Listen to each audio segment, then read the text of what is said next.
এবার জবাব দেন। কোরআন বলতেছে ওয়ামা কানা লিনাফসিন আইয়ুকাল্লিমাহু ইল্লা ওয়াহয়ান আও মিন ওয়ারাই হিজাবিন আও ইরসিলা রাসূলা। কোন মানুষের এই ক্ষমতা নেই, এই অধিকার নেই, এই যোগ্যতা নেই, এই মর্যাদা নেই কোন মানুষের যে আল্লাহর সঙ্গে সে সরাসরি কথা বলে। আল্লাহ তিন তরিকায় কথা বলে একমাত্র নবী রাসূলদের সাথে। তার একটা কি? ওহীর মাধ্যমে, থ্রু ভাইস চ্যান্সেলর হযরত জিবরাইল আলাইহিস সালাম। আর একটা অমি ওয়ারাই হিজাবি, ইয়া মূসা ইন্নী আনাল্লাহু রাব্বুল আলামিন। মূসা আলাইহিস সালামকে তুর পাহাড়ে ডেকে দিয়েছে। আল্লাহ বলেন ফাখলা না আলাই, তুর পাহাড়ে তোমার সঙ্গে কথা বলবো, জুতা খুলে রেখে এসো। তো কথা যখন আল্লাহ বলছেন পর্দার আড়াল থেকে বলেছিলেন, পর্দার আড়ালে কথা শুনতে শুনতে মূসা আলাইহিস সালাম পাগল হয়ে গেছে আল্লাহ দেখার জন্য। বললেন রব্বি আরিনি আনজুর ইলাইক, ও আল্লাহ তুমি দেখা দাও, আমি তোমার একটু দেখবো। ক্বালা লান তারানি, আল্লাহ বললেন দেখতে চাইছে। আল্লাহ তো বলতে পারতো আমার তুমি দেখতে পাবা না, কিন্তু একসঙ্গে মুসারা জবাব দিচ্ছে, কিয়ামত পর্যন্ত আমাদের জবাব দিচ্ছে লান তারানি। মুসা তুমি দুনিয়ার কোন চর্ম চক্ষু দিয়ে লা তুদরিকুল আবসার ওয়া হুয়া ইদরিকুল আবসার ওয়া হুয়াল লাতীফুল খাবীর। দুনিয়ার কোন চোখ আমি আল্লাহকে নিয়ন্ত্রণ করতে পারে না। তাম বিশ্ব জগতের সবকিছু আমি আল্লাহর কুদরতি চোখের কন্ট্রোলে। এবার সুবহানাল্লাহ পড়েন। তো আল্লাহ দেখতেছিল, আল্লাহ বলে আমার দেখা যাবে না, ওয়ালাকিন ইনজুর, যদি তুমি দেখতে চাও কি করো, কিসের দিকে তাকাও? ওই পাহাড়ের দিকে তাকাও। পাহাড়টা যদি অক্ষত থাকতে পারে, ফালাম্মা তাজাল্লা রাব্বুহু লিল জাবাল, আল্লাহু আকবার, আল্লাহ আল্লাহ নূর, তারপরে তাজাল্লি, কয়টা শব্দ? আল্লাহ নূর তাজাল্লি। আল্লাহ কি বলেন? ফালাম্মা তাজাল্লা, অতঃপর আল্লাহও নন নূরও নন, আল্লাহর নূরের একটা ছায়া আলোক সম্পাত করেছে পাহাড়ের পরে। পাহাড় ধ্বংস হয়ে গেছে। মূসা আলাইহিস সালাম কি হয়ে গেছে? বেহুশ হয়ে গেছে। জ্ঞান ফেরার পরে মূসা আলাইহিস সালাম তওবা করতেছে, আল্লাহ তোমারে দেখতেছে, যে ইস্তাদি খাতা করেছে মাফ করে দাও। এবার চিল্লায় বলে সুবহানাল্লাহ। আল্লাহ নিজে কোরআনে বলছেন তিনি কথা বলেন ওহীর মাধ্যমে, জিবরাইলকে পাঠিয়ে দিয়ে, আর পর্দার আড়াল থেকে আখিরি জামানার নবীকে দাওয়াত করে নিয়ে যে কথা বলেছিলেন। বুখারীর অনেক বড় হাদিস, এবং সেখানে হাদিসের শেষে নবীর স্ত্রী জিজ্ঞাসা করছে, ইয়া রাসূলুল্লাহ আপনি কি আল্লাহকে দেখেছিলেন? বলে না, আমি আল্লাহকে দেখি নাই। একটা ধনুকের দুই প্রান্ত সমান যে দূরত্ব, সেই দূরত্ব রেখেই পর্দার আড়াল থেকে আমি আল্লাহর সঙ্গে কথা বলেছি। শেষে প্রশ্ন করেছেন আপনি কি আল্লাহকে দেখেছেন? বলে না, আমি দেখিনি। তাহলে আরেকটা কি? ইয়া রব্বি হাবলি মিনাস সালিহিন, এই যে ইব্রাহিম ইসলাম দোয়া করলো, এরপরে বলে ইয়া বুনাইয়া ইন্নী আরা ফিল মানাম আন্নী আযবাহুকা ফানজুর মাযা তারা। একদিন ইব্রাহিম ইসলাম বললেন আমার পুত্র বৎস, আমি ইন্নী আরা ফিল মানাম, আমি কি দেখেছি?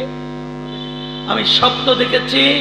আন্নি, আন্নি মানে কি জানো?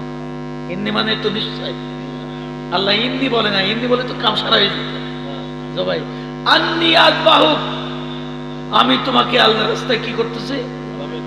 ফানজুর মাযা তারা, তুমি, আমি যেন তোমাকে কি করতেছে? জবাই করতেছে। তোমার ইচ্ছা কি? আমরা যদি হতাম কি বলতাম? রাত্রে উল্টো পাল্টা খেয়ে ঘুমাইছো তো পেট গরম, তাই তুমি তোমার জবাই করার স্বপ্ন দেখে আমি আমার জবাই করার স্বপ্ন দেখেছ। আল্লাহর নবীর পুত্র জবাব দিলেন যে ইয়া আবা তিফআল মা তুমার। এই তিফআল এখানে শব্দ ইফআল, আমরা বলি না ফাল, এখানে বললেন বাবার স্বপ্ন, নবীদের স্বপ্ন কি? নবীদের স্বপ্নে আল্লাহর পক্ষ থেকে স্বপ্নে যে আদেশ পায় সেটা কি? তা বাবা কি বলেছিল তুমি যা স্বপ্ন দেখেছো তাই পালন করো? তা না বলে বললেন হে আমার পুত্র, তুমি যে হুকুম প্রাপ্ত হয়েছো আল্লাহর কাছ থেকে তা তুমি পালন করো। আল্লাহ চাহে তো তুমি আপনি আমাকে ধৈর্য ধারণকারীদের সাথে দেখতে পাবেন।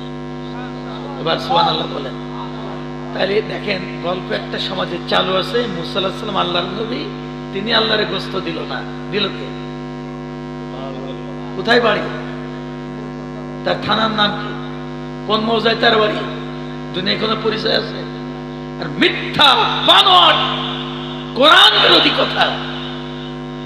বাউল নামে যদি কোন আল্লাহর ওলি থেকেও থাকে, আল্লাহর সঙ্গে সরাসরি আল্লাহ তার কাছে গোশত খাইতে যাবে, এই ধরনের কোনো করে বিশ্বাস করলে তার ঈমান নষ্ট হয়ে যায়। তওবা না করে মারা গেলে সে মুশরিক হয়ে মারা যাবে। কানে হাত দিয়ে চোখ বন্ধ করে মিষ্টি কথা বললি। আমি একবার তখন আমি অস্ত্রাদি জমা দিয়ে কালমা পড়ে মুসলমান হওয়ার পরে আল্লামা জলিল মাওলানা আব্দুল জলিল রাহিমাহুল্লাহ তিনি বক্তৃতা করতে গেছেন। তিনি মনে রাখতে গেছেন, বলে আল্লাহ আমি একদিন আমার হুজুরের বাড়ি গেলাম। ওই যে মুনাজাতের মধ্যে ওয়াকফ দিলি সব আমিন বলা আমাকে অভ্যাস না। আমি আমার হুজুরের বাড়ি গেলাম, লোকেরা বলতেছে আমিন। হুজুরের বাড়ি যে শুনি কান্নাকাটি হচ্ছে, লোকেরা বলতেছে আমিন। আমি জিজ্ঞেস করলাম হুজুরের বাড়ি কি হয়েছে? বলে হুজুরের মা মারা গেছে। বলে আমিন।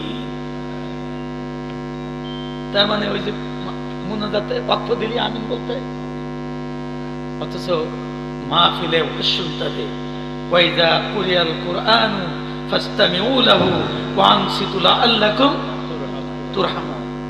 যদি তোমরা তোমাদের সামনে কোরআনের আলোচনা হয় তাহলে তোমরা চুপচাপ বসবা, প্রশ্ন না করলে উত্তর দিবা না, জবান খুলবা না। আর কি করবা? সুবহানাল্লাহ সুবহানাল্লাহ পড়বা, প্রশংসা আলহামদুলিল্লাহ। তাহলে আশা করা যায় তোমরা রহমত প্রাপ্ত হবে। কিসের রহমত? আল্লাহর আরেক আয়াত আছে, আল্লাযীনা ইয়াসতামিউনাল কাওলা ফায়াত্তাবিউনা আহসানা উলাইকাল্লাযীনা হাদাহুমুল্লাহ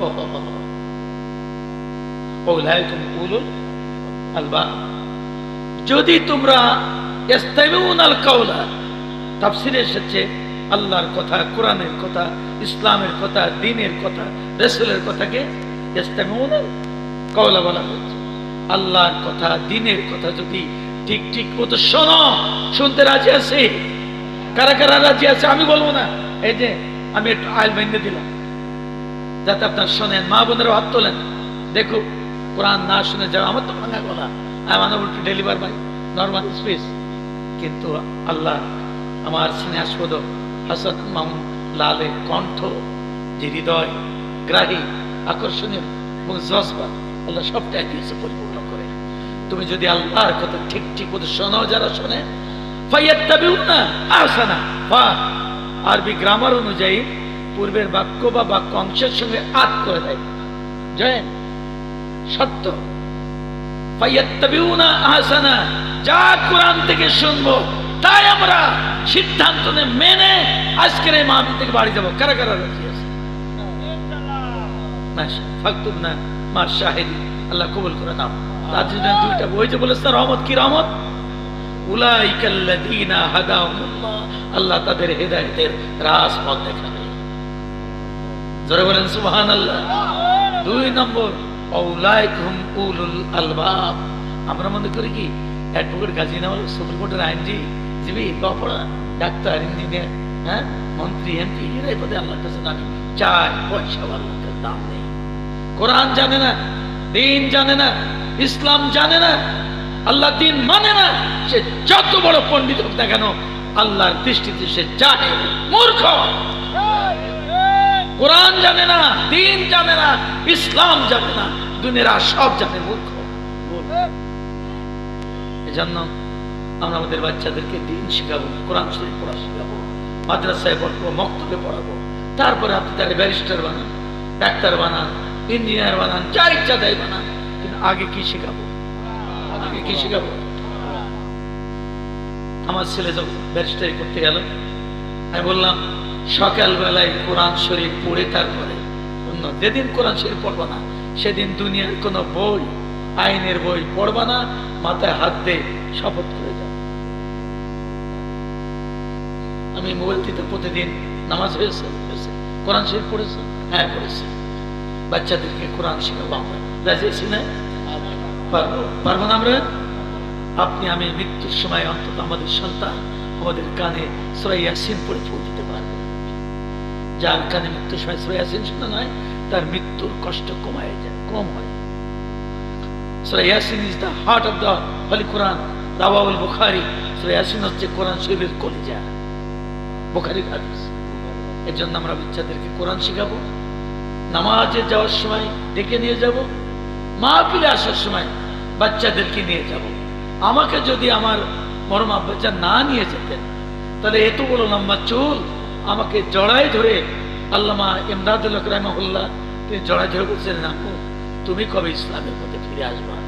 তোমরা যেদিন ফিরে আসবা তোমাদের মতো যুবকেরা, সেদিন বাংলাদেশে ইসলামী বিপ্লব হয়ে যাবে। সেই বিপ্লবের দিকে যাচ্ছে আস্তে আস্তে, যাচ্ছে না?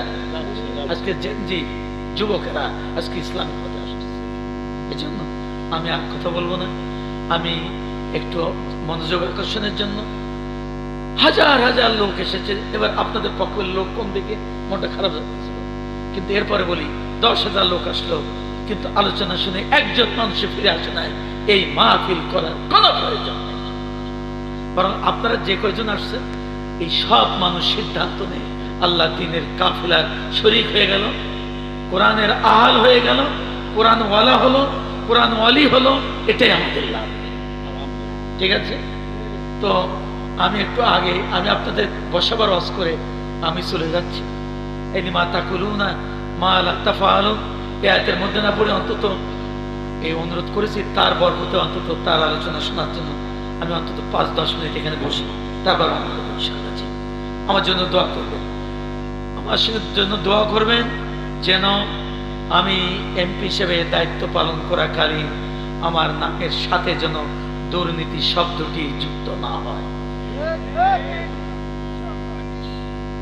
হিন্দু এলাকায় গেছিলাম, তারা বলছে আমরা তো ভয় পেতাম কি দেখি হয়, এখন দেখতেছি ওরে আল্লাহ কি পাইছে ভগবান। হ্যাঁ, এই যে 5 কোটি টাকা এসছে মসজিদ মন্দির, এর জন্য করে আমরা ফেসবুকে দিয়ে দেবো কোথায় কোন মন্দিরে কোন মসজিদ ঈদগায় কোন গুরুস্থানে কোন শ্মশানে কত টাকা দিলাম, সরকার কত দিচ্ছে, যোগফল দিয়ে 1 টাকাও দুর্নীতি করার সুযোগ আমি কাউকে দেব না। দোয়া করে। আর কাজ তো এটাই, এটা ছাড়া আমার কাজ পরিবার থেকে, সংসার থেকে, ছেলে মেয়েদের কাছ থেকে, ভাই বোনদের কাছ থেকে ছুটি নিয়ে গেছি। 5 বছর আমি ছুটি দিলাম তোমাদের কাছ থেকে। জনগণের সঙ্গে থাকতে চাই, দোয়া করবেন। দায়িত্ব পালনের অবহেলার কারণে আমার পায়ে যেন লোহার ডান্ডা বেড়ি পরিয়ে জন্য আল্লাহ হাসরের ময়দানে না তোলে। 126টা স্কুল কলেজ মাদ্রাসার বিল্ডিং নাই, নষ্ট হয়ে গেছে, তালিকা দিয়েছে। আপনাদের চাওয়া লাগবে না, বিনা চাওয়াতে 150 মতো মসজিদ আর মন্দিরে 5 কোটি টাকা ভাগ করে দিয়ে দিয়েছে। এর মধ্যে আমার অনেকে বলে এইসব তো দেয় না, তো মন্দিরের সভাপতিরা ডেকে এনে সই করে নেয়, তার হাতে 20,000 50,000 ধরাই দিয়ে সব টাকা এমপিরা এনেছে 54 বছর ধরে। বলে কও কি 1 টাকা মসজিদে যাবে, মন্দিরে যাবে সব। তো ঠিক আছে, আমরা আলোচনা। জি, ও পেয়েছে, জি 6 লক্ষ টাকা। জি, তো এই বিল্ডিং এর ব্যাপারে যেহেতু আমাদের বর্তমান যিনি শিক্ষামন্ত্রী,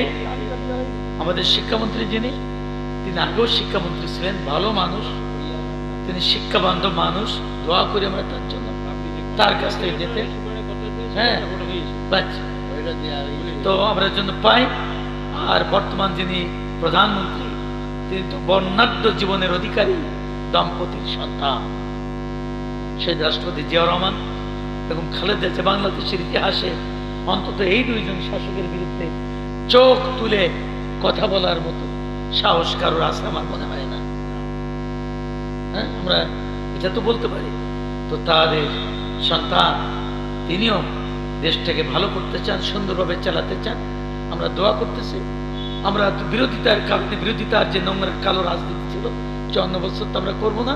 আমরা সরকারের সকল ভালো কাজের সহযোগিতা করব, পাশে থাকব, সাহায্য করব। জন আকাঙ্ক্ষার পরিপন্থী কোনো কাজ করলে সরকারকে আমরা পরামর্শ দেবো, সহযোগিতা। আমিরে জামাতের আমার কথা, আমিরে জামাতের কথা, আমরা পাশে থাকবো, গঠনমূলক সমালোচনা করবো, দেখাই দেবো, পথ ধরাই দেবো।